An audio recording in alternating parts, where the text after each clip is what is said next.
একটাই চাওয়া যে এর একটা খুব শিগগিরই একটা কিছু ডিসিশন আসুক, মানে সঠিক যে দোষী তাকে যেন পাওয়া যায় এবং তার উপযুক্ত বা যথাযোগ্য শাস্তিটা হওয়াটা খুব দরকার।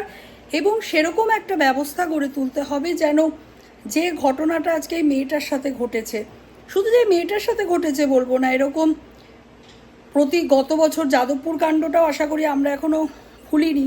সেটাও তো একটা ছেলেই ছিল, সেও একটা বাচ্চা ছেলে, পড়াশোনা করতে এসেছিল দূর থেকে, তার সাথেও যে ঘটনাটা ঘটেছে, বা এরকম হাজার হাজার ছেলেমেয়ের সাথে ঘটছে যারা অনেক কষ্ট করে পড়াশোনা করতে আসছে বাড়ি ছেড়ে, বাবা মাকে ছেড়ে, কিন্তু তাই তাদের সাথে যে ঘটনাগুলো, এটা যেন আর কারোর সাথে এই জিনিসটা না হয়।